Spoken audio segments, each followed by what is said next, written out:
So if you have any questions, you feel free to throw those into the into the into the Q&A section. If you have any questions about your practice, feel free to throw those in there, and I will get to those before the end. We might go over a few minutes for question and answers. But today's Dharma talk is going to be about a story that I was reading in the words of the Buddha.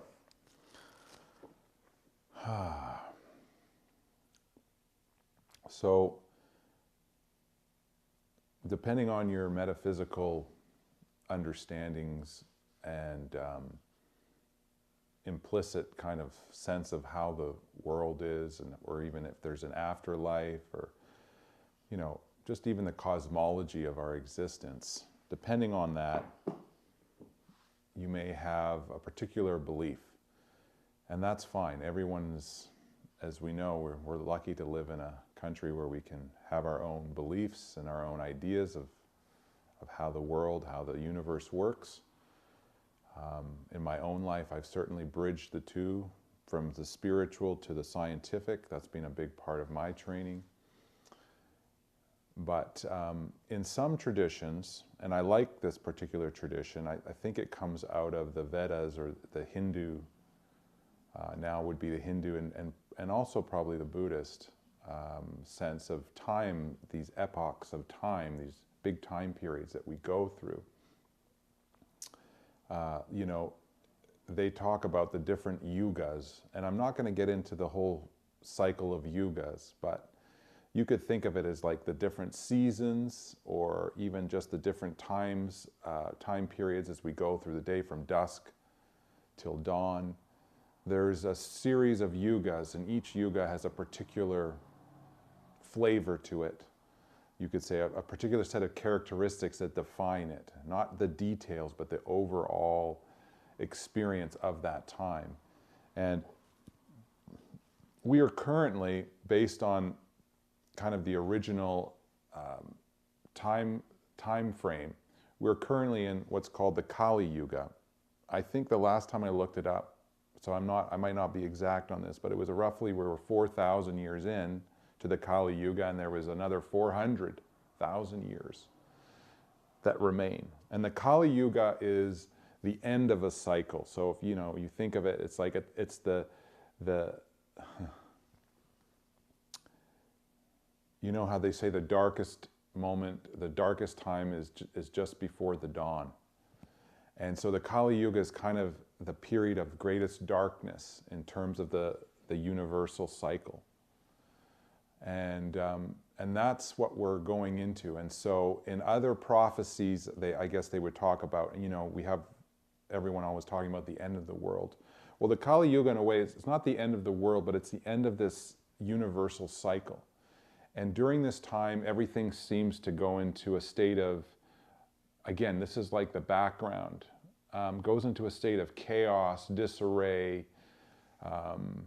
Everything gets turned upside down, essentially, and falls apart. All these systems and institutions and beliefs and even morality, all of these things just fall apart, and delusion rises. There's a huge rise in delusion. Delusion is almost like the air you breathe in this period. It's pervasive. The amount of delusion, amorality starts to become a main feature of this period of time. And as far as the Dharma is concerned, it's the period of adharma, so without Dharma.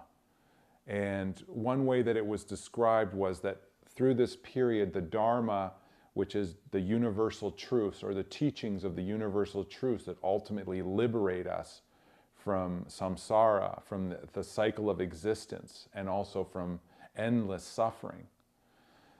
The teachings that allow us to be liberated from that suffering are diluted to the point of being unrecognizable. And it's not just diluted, but they're actually taught when they are taught in a way that is so inaccurate that you stop getting the benefits from it.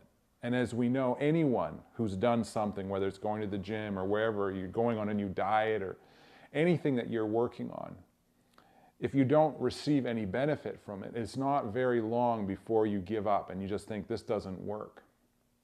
It's not what I was sold. It's not helping me. And so that is one of the features of the Kali Yuga, and that the Dharma becomes so distorted, so bastardized. It becomes impossible to actually benefit the people who are practicing it, because they are not practicing it the right way any longer because of the misinformation. I mean, look at the world we're in. And so over time, the Dharma becomes less and less practice, and the people who do practice it don't get the benefits, so they stop practicing it, and the people who are teaching it aren't learning it properly, so they're not teaching it well anymore. And so everything slowly just disintegrates and falls apart, and we essentially go into this period of total darkness. Now that sounds incredibly pessimistic, and you know, this is part of the problem that Buddha suffers from as a marketing campaign. It's not really, doesn't sound very optimistic. But there is light at the end of the tunnel. There is silver lining here, because even during this time of complete chaos and everything being turned upside down and the Dharma being hard to find, and when you do find it, maybe it doesn't even work anymore because it's been there's been such a huge aberration. It's gone so far from the original teachings of the Buddha. The good news is that there is a particular form of spiritual teaching that works during this time. So, and that is Tantra. Tantra is a form of spiritual teaching. Again, this could be a whole discussion of its own, but Tantra is, in a way, incredibly direct. It gets rid of all the extra trappings. It's not, the extra stuff isn't bullshit, it's just we don't have time for that. We don't have time to read the whole manual. We just need to put out the fire, you know? So get the fire extinguisher, even if you don't know how to use it. It's like, that's Tantra. It's like, we gotta put the fire out. And Tantra isn't just found in one particular spiritual practice. There's Tantra within Buddhism. Vajrayana, which is kind of like considered the highest form or the all-encompassing form of Buddhism, is a form of Tantra. You know, it's Buddhism, Buddha Dharma mixed with Tantra. And this is often shows up as Tibetan Buddhism. Now, I'm not a master of Tibetan Buddhism, but I am someone who studies Tantra. And what I mean by that is, I want to get to the heart of a matter. I want to distill a lot of the depth and the breadth of the teachings into something that is quick, like a TikTok video. So, and you know, that's a good analogy, because at this point in the world, at this stage of the Kali Yuga, anything more than a TikTok video might not get through to the people that are suffering the most. So Tantra adapts to the times. It adapts to its environment. It's not picky. It's not orthodox in the sense, it's not condescending. It's not perfectionistic. It's incredibly pragmatic and practical. But like all things, why wouldn't you just do Tantra then? Because Tantra is also incredibly dangerous, because it's accelerated. It's considered the Autobahn of spiritual practices. You don't want to get on the Autobahn if you don't know how to fucking drive. And you certainly don't want to do it with a Lamborghini or, you know, a Porsche or whatever it is. You have to have someone who knows how to drive at that speed. Because although you may get to your destination in half the time, if something goes wrong, it can be exaggerated disproportionately, and you can smash and be a car wreck on the side of the road.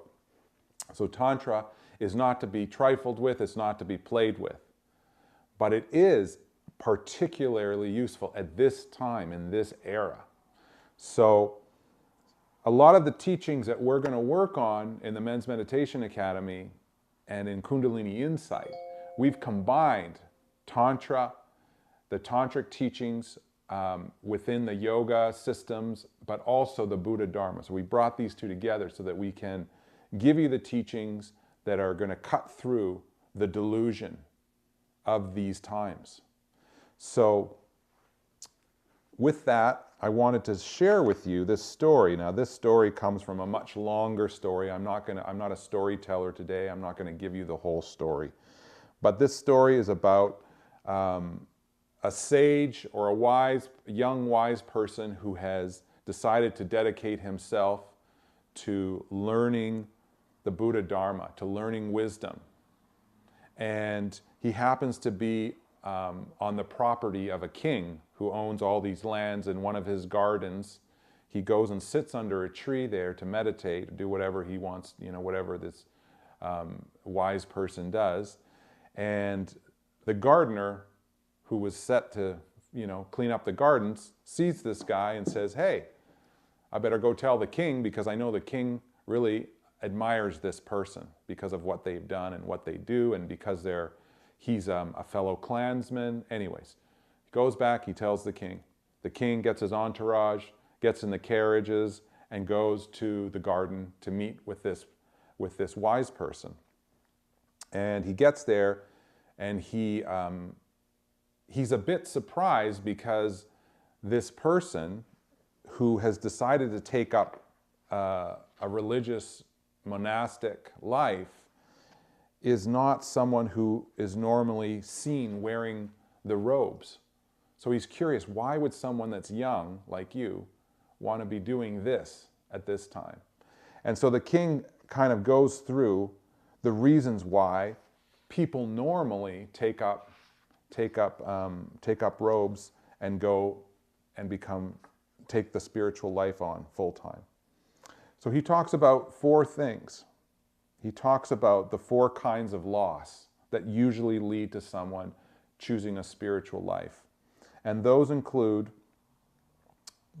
loss through aging, loss through sickness, loss through wealth, and loss of relatives.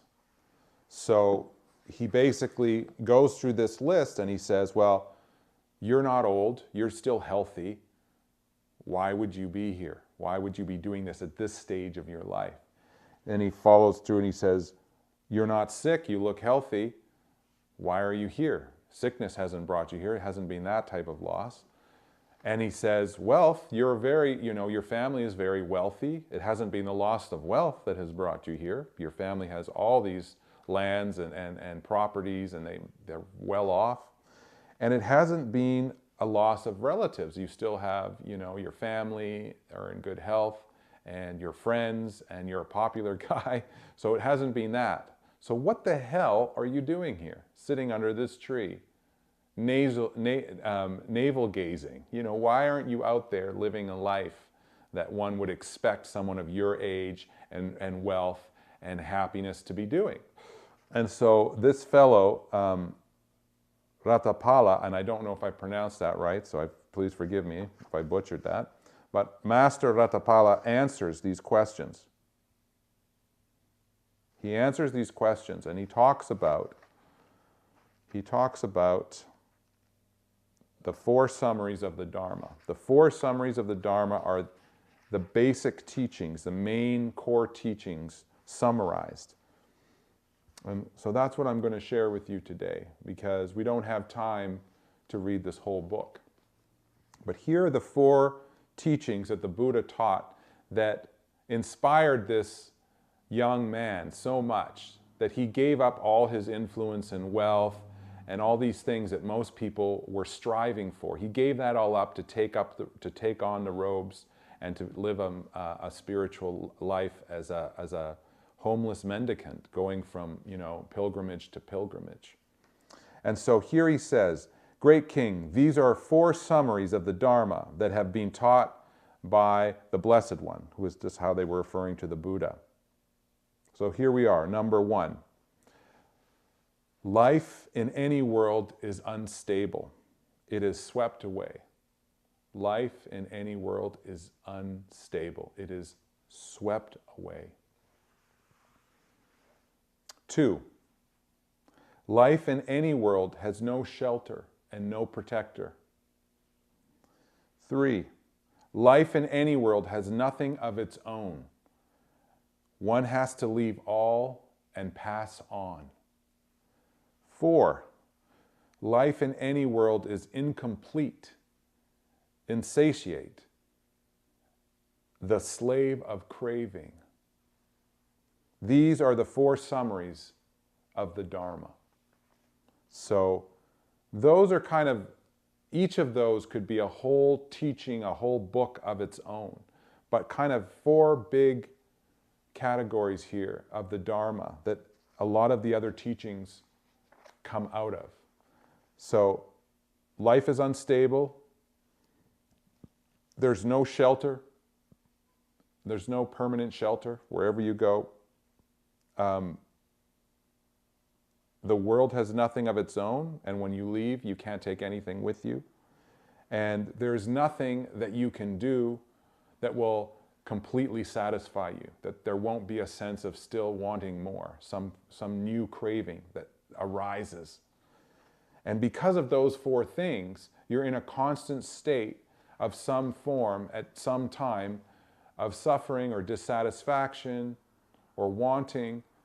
There's this perpetual sense of never coming to a place of rest and peacefulness. And that is samsara, the cycle of samsara, going from one life to the next. And this cycle perpetuates itself endlessly. There's no escape from it except through enlightenment. Enlightenment is going beyond the manifest, beyond the cause and effect realm, beyond karma, or however you want to understand that, good and bad, beyond the duality. So these are the 4 aspects. The first one, life in any world is unstable. Nothing stays the same. This is what we're witnessing as we're meditating, the impermanence, the constant change of experience. Even a pain that comes up and seems to stay there for the whole 30 minutes of your bloody meditation, if you pay attention to it, it changes. There are shifts, there are nuances, it gets more intense. It changes from dull to sharp. There's constant change in everything. If you're aware, if you're paying attention, and if you have the ability to focus, you will see that. So there is nothing stable, no matter where we go. Everything has this underlying instability. Not because the Buddha said so. This has to be witnessed through your own experience. Yes, we know this in science, the only constant is change. But you have to witness that, because intellectually you might understand it doesn't change anything in your life. So the first truth, or the first part there of the summary, is very, very profound. You should be able to see that as you practice more frequently. The second one, there's no shelter and there's no protector. Wherever we go, shelter is temporary at best. Temporary at best. There's no shelter and there's no protection from death. If you're born, eventually you will die. No amount of technology or freezing yourself like Walt Disney in a cryo chamber, hoping that one day someone will bring you back to life, is not going to work. Now we're obsessed with AI and creating some kind of cyborg technology where we can transplant our physical brain and have some kind of a backup as on a giant computer drive. Again, the fear of death, the wanting to be permanent, the wanting to have this ongoing legacy. Impossible. Doesn't matter what kind of technology you have. Everything is changing. Nothing can shelter you forever from disease, from loss. This is what it's talking about. It's just brass tacks. It's not trying to be pessimistic. It's not saying you can't have shelter for a while. It's not saying that you can't enjoy life. It's just saying that ultimately there is no protection and no shelter from suffering and from change. It will find you wherever you are. Number 3, the world has nothing of its own. One has to leave all and pass on. Wow. The world has nothing of its own. Nothing that you own, your reputation, the way you look, your identity, your possessions, nothing will remain. If it doesn't change or is lost in this lifetime, at the time of death, it's gone. You can't take it with you. In the Buddha Dharma, the only thing you can take with you is that of your karma, your actions, your good and bad deeds, whatever, however you want to describe it. That is the only thing that goes with you. Some of you might call it Judgment Day. Nothing, no possession, no sports car, no amount of property, no amount of, attractive partners, wealth. Jeff Bezos is going to be screwed if he hasn't done anything good for anybody else. If he shows up and says, hey, I've got, 50% of Amazon stocks. Not going to help that guy. It's not going to help him. None of that can be taken with you. In fact, there was a very, very, very smart sage by the name of Osho, controversial guy, but he had some great lines. And one of them was, the only way that you can own something in this lifetime is by giving it away. Because in that act of giving it away, you own it and you're giving it to another. But that is the only moment when you actually own something, when you have something that is yours to give. Beyond that act, nothing is yours or will remain yours. So what are we doing with this constant mindset of accumulation? I know I do it too. But there it is. At the time of death, and I have seen this when I worked in palliative care, they can't take it with them. And that regret, you can see it in their eyes. I spent my whole life building this, and now it's going to be gone. Look at celebrities, famous, money, all the stuff you could ever want, apparently, according to society. Gone within 2 weeks, nobody remembers their name. Wait, 1,000 times more famous than any of us. Nobody remembers them, nobody cares. They're down the stream 2 weeks after they're dead. I can't remember all the famous celebrities that died this year. I can't remember one fucking celebrity that died this year. Gone. You can't take it with you. It won't last. Life in any world is incomplete, insatiate, and the slave of craving. This last one, number 4, this is why we keep talking about not creating something and not pushing anything, not rejecting anything in our meditation. Because we're constantly trying to change our experience all the time. We spend all of our energy and time trying to change our experience as it is, from as it is to something else. We all do it, I do it. But the craving, the wanting something more never goes away. Never. As soon as you get one thing done, it's just a matter of time before something else crops up. Before you have the greatest meal of your life, how long is it before you're hungry again? When you get the thing that you ordered on Amazon and it gets there and you feel great, here's my package, wonderful. How long before you're ordering something else? What about degrees? I've got a bunch of degrees. One degree wasn't enough. Then I had another degree and then another degree. And it's like, there's never enough degrees. I finally realized that. I hope so. But I'm just saying there's always something else. I'm not saying that it's not good to have goals, to work towards things, but to recognize that we are born in a state where we can never satisfy. And not just in this life, in the Buddhist cosmology and understanding, forever, for multiple lives, as you come back, as you're reborn. There is never anything that you can acquire that will give you that sense of satisfaction for any length of time. Sometimes it's just 30 seconds. It's a chemical reaction of dopamine, serotonin, norepinephrine. It's like, whew, great, I feel amazing. And then it's gone, and you got to get a hit from something. So just remember that life in this world is incomplete, insatiate, the slave of craving. We're constantly being pulled around by our craving, what we want. And when you sit for 30 minutes each day and you witness your reality as it is, that is the attitude that you are changing. That is what you are bringing. You are being with reality as it is without trying to change it for 30 fucking minutes. And look how hard it is. A pain comes up. Oh, I got to move my leg. You get bored. Oh, I got to start, creating some kind of fun story in my head. You're constantly finding ways to distract yourself from your own reality. Emotionally, drama, storytelling, it's endless. So for 30 minutes each day, we come back and we just sit with reality as it is. Whether it's too hot or too cold, doesn't matter. We just experience it, including our disliking, including our craving. We experience that too. We have to. We have to witness the process of craving. We have to witness the process of aversion. Otherwise, how the hell will we get the wisdom to break free of those cycles? So I will say this in closing.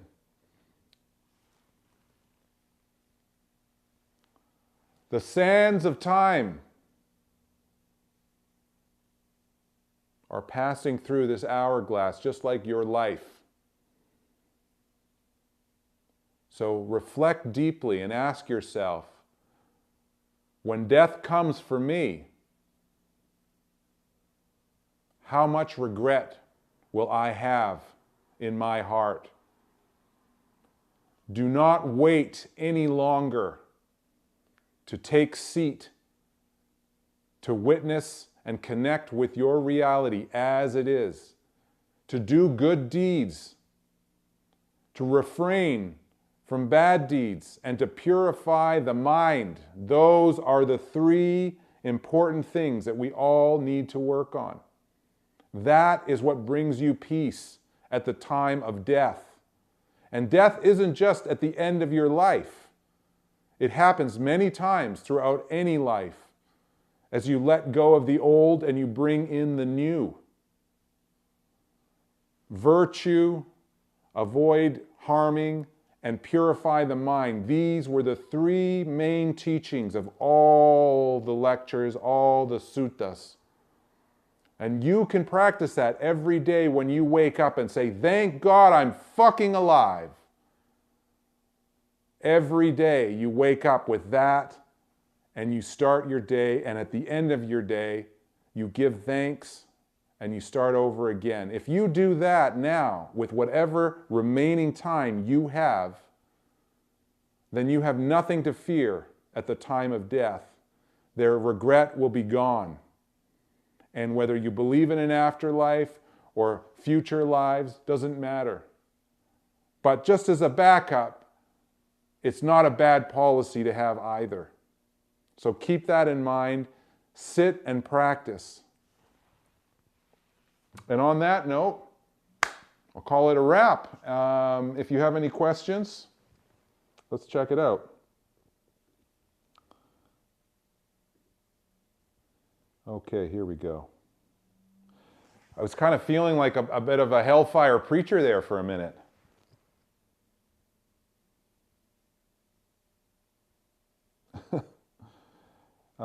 Do you consider all cravings as simply being spiritual, mystical cravings misinterpreted? Okay, let's see. Do you consider all cravings as simply being spiritual, mystical cravings misinterpreted?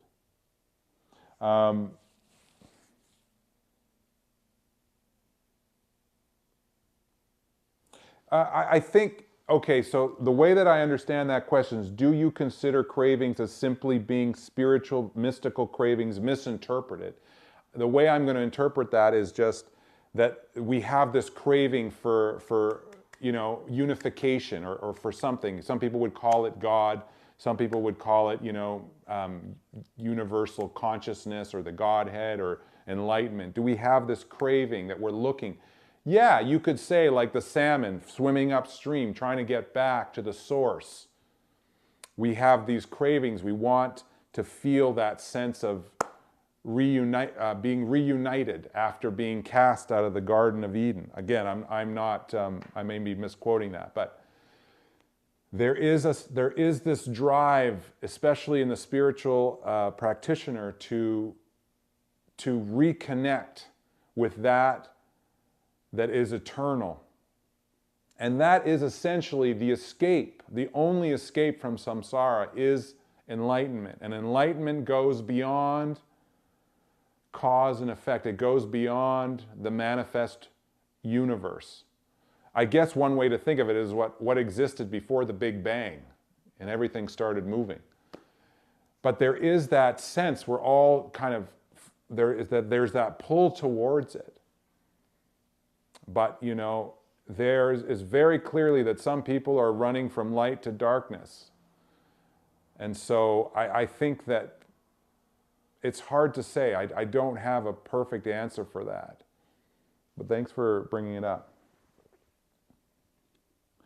And, okay, great. Everyone's happy with the Dharma talk? I'm glad. So let's call it a wrap for today, and we'll see you back here next Friday. Next Friday for the Men's Meditation Academy. It will be in person and online. Hopefully everything works. But we'll be opening the doors again for that next Friday. So next Friday we're going to start at 9, not 10. We're going to start at the usual time, 9 a.m. to 11 a.m. next Friday, May 12th, I believe it is. So you can do it from home. I don't know how it's going to look like from home with the online stuff. I hope that it works well, but we'll have the microphone and we'll just roll with it. And my partner in crime, Ren Fukushima, is going to be here. She's going to be participating, and we're going to be doing classes together. And so I'm excited about that, and it's going to be a real treat and honor to have her and welcome her in the space. So you're in for a hell of a ride.